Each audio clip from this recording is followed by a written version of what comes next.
Awesome. So my name is Chris Shank. I'm the owner of Traffic Personal Training here in Mesa, Arizona. We're the only weight loss specialized personal training studio in the entire valley. And tonight, one of my clients who is behind camera asked me a question that I get quite a bit, and it's kind of counterintuitive to really what anybody said ever. So I won't. I use this lady. I call her Susan. I'm going to use her as an example. So her question really was. Is that she came in and she turned in her food and it looked pretty solid, but my only concern was that she wasn't eating enough food. So and she's like, well, I can't wrap my head around that. That's what you said, right? Yeah. Yeah.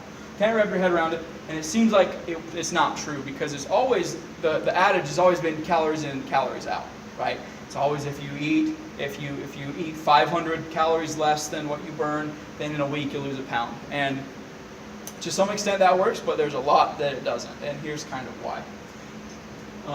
So we'll say this lady is named Susan, and let's say in one day she burns 1,500 calories. This is what's known as like your basal metabolic rate. The lowest part, or that if you were to sit in bed all day and do absolutely nothing, your body would still burn 1,500 calories to sustain life and all that fun stuff. But let's say she takes in 2,000 a day of food. Now, in a very, very black and white level, no pun intended, if we use the old adage, it would make sense that she's gaining weight, right? Right. Because you're eating more than what you're actually than you're burning. So what she does, and she's probably let's say she's gaining weight while doing this too, and she's like, all right, I'm going to go eat very little. I'm going to go to, get rid of Susan's name, I'm going to go to 500 calories a day, okay? Which is pretty drastic. That's like less than some people in Ethiopia that eat dirt. That's less than what they eat a day, right? So it's not a lot at all. But her basal metabolic rate is going to be still at 1,500. And we see this a lot of times when people do these crash diets like the HCG, the cleanses and crap that these companies promote. This is basically their model that if we keep their basal metabolic rate pretty high, or we'll stay like that for a while, and eat very little, they're going to burn fat, and then we'll charge you for our fat loss supplements that don't do anything. So for a while, you'll lose weight, and this can happen for like 1 month to 2 months max, that you'll lose some weight, and sometimes it does, sometimes it doesn't, because just we're burning so much more than we're taking in. But there's going to be a point, and whatever this point is, it's all based on genetic code and stuff in your own DNA. But at some point, our body says, you know what, we don't really need to have nice oily skin anymore. We don't really need to grow hair that fast, or our toenails and our nails don't really need to be nice and pretty. So they start cutting off things that are non-essential for life, like all those things I just listed, basically. And that lowers your basal metabolic rate. And sometimes it gets even lower than what you're taking in. This is simply known as a starvation type mode. And people operate like this all the time. They just don't know it. They feel sluggish. They feel like they don't have any energy. They feel like, that hey, I'm only eating a little bit of calories. Why am I not losing weight? And this is kind of the key. This is the idea behind it. That then they might even start gaining weight at a slow pace based on this. And unfortunately, people will get upset and they'll do some sort of, I don't want to call it a binge, but they'll eat quite a bit more than normal, but let's say they eat healthier than what they were. Even sometimes without like professional help, like if you were to come here, I'd help you out, but like I'm going to do with her. But if you were somebody that just did this crash diet and then went back to eating normal, it takes a really long time to build your metabolism back up, because you literally destroy DNA that's in, not DNA, you literally destroy the nail beds, the skin, the glands in there are destroyed.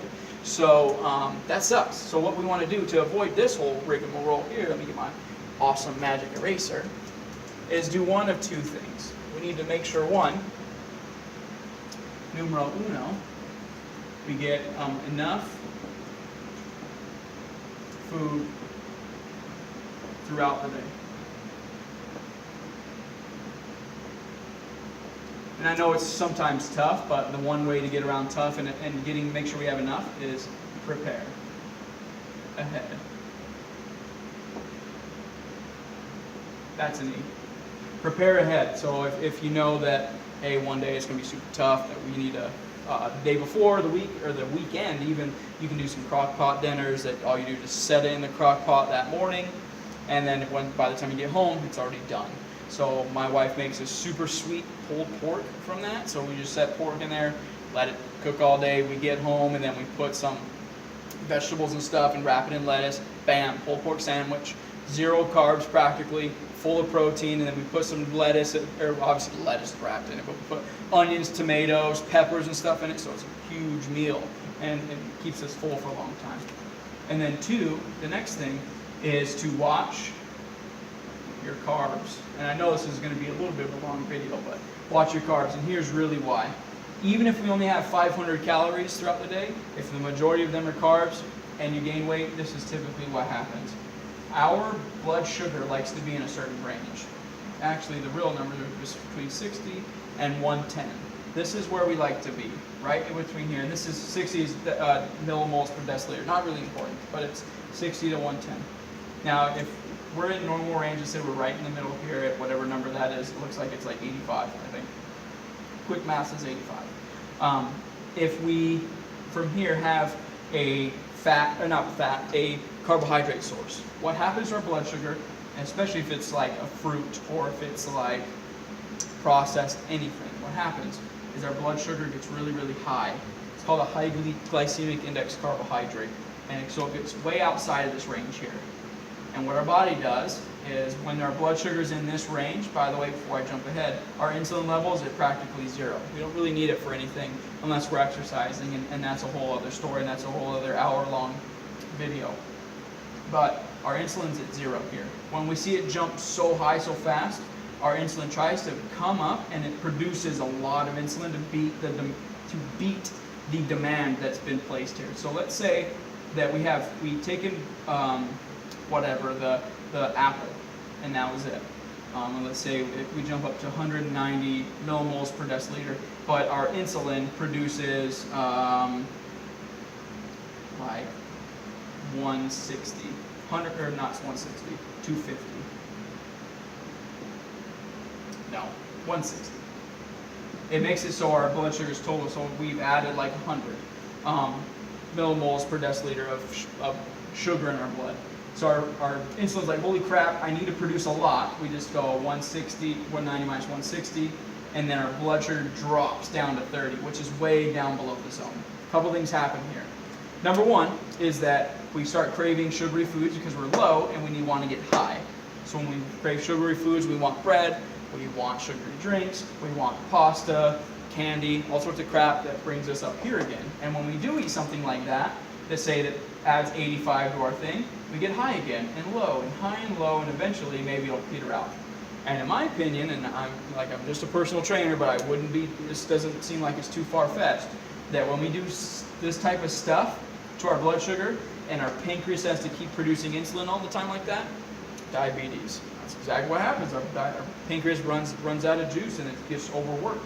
So watch your carb intake, that's number 1. And here's why it's carbs, and this is what makes us gain weight, and it's not protein and fat. When we have protein, it has very little carbs in it. Protein only if it's meat source, then all the carbs that are from it are from grains that the animal ate beforehand. So our blood sugar will pretty much stay the same. There might be a little bit of an insulin response, but it's so long, and the carb takes so long to break down, or the protein takes so long to break down, and the carb doesn't even get touched for a while, that, hey, it's not going to be that big of a deal. I know there's a bunch of scribbles. Hopefully you get it. And now, if we have fat, here's the interesting thing, because people typically, and Teresa, tell me if I'm wrong, you've probably heard that fat makes you fat, right? You've heard that? Mm-hmm. Here's what's crazy. So in order for fat, and this, like I said, is a huge thing. In order to get in the cell, you have to have insulin. So, and insulin is what makes sugar, or insulin, when you have too much sugar or whatever, sugar turns into fat, like actual fat on our body. So, nice. Sorry. That was pretty good. Blind-eyed doing it. So when we have, like this is the cell, insulin has the key to open up the cell in order for us to put sugar in there. And when too much sugar is in there, we convert it to fat that's on our body. Now, in order for anything to get in the cell, we need that insulin. So there has to be some sort of insulin response, right? When we have fat, and let's say we're 85, our insulin response is literally 0. No insulin response at all, which is crazy, because there's 9 calories in 1 gram of fat, and that's okay, whatever, it doesn't matter, because there's no insulin response. So 2 things to take away. 1, make sure you eat enough food, because it's super important that we don't get in that, like I showed before, that really dangerous low zone, starvation mode, start cutting all your metabolism down, all that stuff. We don't want that. Number 1. Number 2, watch your carb intake. Even if you are low, or if you are low in food, and then a majority of your calories come from carbs, that's just a one-way ticket. Okay, so watch those 2 things here. And if you need any other help, or if Teresa has any other questions after we're done, I will answer them, and make sure you put it in the comments below. My name is Chris Shank. Talk to you later. Bye.